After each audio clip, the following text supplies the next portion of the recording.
తులారాశి గురుదేవ కృష్ణ. ఈ తులారాశి వారికి క్రోధినామ సంవత్సరంలో 2024 సంవత్సరానికి గాను ప్రొఫెసర్ డాక్టర్ ములగుడి సత్యనారాయణమూర్తిని నేను మీకు తెలియజేస్తున్నాను సంవత్సర రాశి ఫలాలని. ఈ తులారాశి వారికి ముఖ్యంగా మనకి సప్తమంలో ఉన్నటువంటి గురుడు శుభాల పరంపరను చేసుకుంటూ వచ్చాడు. మరి షష్టమ రాహువు చక్కగా శత్రువుని అణుచుకుంటూ వచ్చాడు. భార్యాభర్తల మధ్య ఫైటింగ్లు చేసుకున్నటువంటి వాళ్ళందరినీ కూడా మీరు అత్తగారిళ్ళకి వెళ్ళి ఎలాగో మ్యానిపులేట్ చేసి మళ్ళీ మీ భార్యని త్రోవలోకి తెచ్చుకొని మాట్లాడడం జరుగుతోంది. మరి అష్టమ స్థానంలోకి ఈ గురుడు 2024 సంవత్సరంలో మరి ట్రాన్సిట్ అవుతాడు. కాబట్టి అష్టమ గురుడు రాగానే ఏమవుతుందండి, ఆకర్షణ తగ్గుతుంది. ఎప్పుడు మనం కష్టపడి పనిచేస్తున్నప్పుడు మళ్ళీ దాన్ని బ్యాలెన్స్ చేసుకోవచ్చు. అందుకని వృత్తి వ్యాపార ఉద్యోగ విషయాలలో దగ్గరకు వచ్చేసరికి ప్రమోషన్స్ అనేటటువంటివి ఉండవు, ట్రాన్స్ఫర్స్ అనేటటువంటివి ఉంటాయి. కానీ ఈ ట్రాన్స్ఫర్స్ ఎలా ఉంటాయండి అంటే మనం కోరుకున్న చోట్లకి ఉండవు. అయితే ఈ యొక్క 12వ ఇంట ఉన్నటువంటి కేతు మీకు చాదస్తాన్ని నేర్పిస్తుంది. చక్కగా జ్ఞానాన్ని, మంచి వాస్తవ జ్ఞానాన్ని మీకు ఇస్తుంది. ముందుకు మీరు కోపం ఎక్కువగా ఉన్నప్పటికీ కూడా మోక్షం కోసం ప్రయత్నిస్తారు, గురువుల్ని ఆశ్రయిస్తారు, దేవాలయాల సందర్శనాలు చేస్తారు. ఆధ్యాత్మికంగా నిజమైనటువంటి ఆధ్యాత్మికత ఏంటి అన్నది మీరు తెలుసుకోగలుగుతారు. అలాగే ఈ యొక్క మనకి రవిని కనుక మనం తీసుకున్నట్లయితే రవి మనకి మేషరాశిలోకి మనకి ఎప్పుడు వస్తున్నాడంటే 13 ఏప్రిల్ నుంచి వస్తున్నాడు. ఉచ్చ స్థితిగతుడై ఉంటాడు. అనుకున్న పనులన్నీ కూడా మీకు పూర్తి అవుతాయన్నమాట. అంటే గవర్నమెంట్లో ఇంతకాలం పెండింగ్లో ఉన్నటువంటి అన్ని పనులు కూడా మీకు పూర్తి అవ్వడం జరుగుతుంది.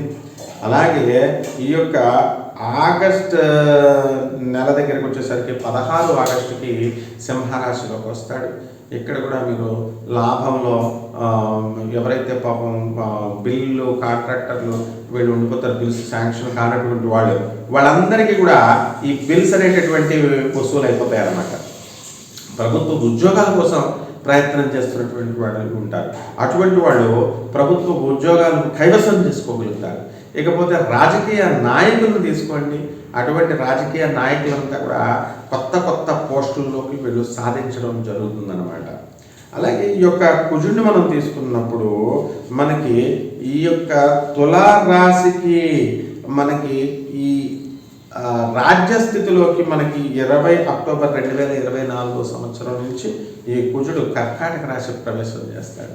కాబట్టి వృత్తిలో మీరు ఎదిగిపోతారు, సాఫ్ట్వేర్ కంపెనీలు పెడతారు, అయినా సరే మీకు ప్రాజెక్ట్స్ వస్తాయి, ఎలక్ట్రానిక్స్ రంగంలో మీరు ముందుకు దూసుకెళ్ళిపోతారు.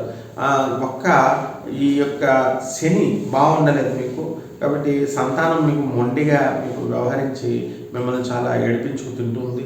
మరి ఈ ఇనుము వ్యాపారాల జోలికి వెళ్ళకండి, ఆయిల్ వ్యాపారాల జోలికి వెళ్ళొద్దు అసలు. అలాగే ఈ యొక్క బుధుడిని మనం తీసుకున్నప్పుడు మనకి 29 అక్టోబర్ 2024 సంవత్సరంలో వృశ్చిక రాశిలోకి వస్తాడు. స్వల్పమైనటువంటి కంపెనీలు మారుతారు మీరు, కానీ ఎక్కువ పెద్ద చేంజ్ ఉన్నటువంటి జీతాలు రావు. కొంచెం లైట్ మార్పులతో ఉన్నటువంటి ఉద్యోగాల్లో మీరు చేరడం జరుగుతుంది. అలాగే ఈ యొక్క 1 మే 2024 సంవత్సరం నుంచి గురుడు వృషభ రాశిలో మరియు మకరత్యాగం చేసి ఉండడం. అలాగే 9 అక్టోబర్ 2024 సంవత్సరంలో వృషభంలో రెట్రోగ్రేడ్ అవుతాడు. కాబట్టి ఇంతవరకు పెళ్ళిళ్ళు కానటువంటి వాళ్ళకి అందరికీ కూడా వివాహాలు అవుతాయి. స్థలాలు కొనలేనటువంటి వాళ్ళు స్థలాలు కొంటారు, సంతానం లేనటువంటి వాళ్ళు సంతానం కొంటారు, అద్దెళ్లలో ఉన్నటువంటి వాళ్ళు పెద్దళ్లలోకి వెళ్తారు. ఇక రైతుల దగ్గరికి వచ్చేసరికి రైతులు అత్యధికమైనటువంటి ఆదాయాన్ని సంపాదించడానికి అవకాశాలు ఉన్నాయి. 2 పంటల్లో కూడా డబ్బు అప్పులన్నీ తీర్చేస్తారు, అంత రాబడి మీకు వస్తుంది. ఖరీదైనటువంటి వస్తువుల్ని మీరు కొంటారు.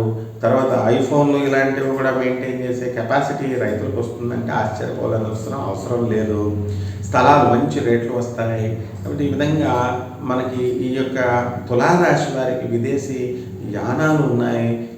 విద్యార్థులు మంచిగా వీళ్ళు ఏప్రిల్ 22, 2024 సంవత్సరం వరకు బాగా చదివినటువంటి విద్యార్థులు డిస్ట్రాక్షన్స్ గురవడానికి అవకాశాలు ఉన్నాయి. కాబట్టి వీళ్ళు కనుక బాగా చదువుకున్నట్లయితే మరి రాహు కేతువులు మీకు యోగిస్తున్నారు కాబట్టి, ముఖ్యంగా రాహు యోగిస్తున్నాడు కాబట్టి మీరు ఫారెన్కి వెళ్ళేటటువంటి అవకాశాలు మీకు ఉన్నాయి.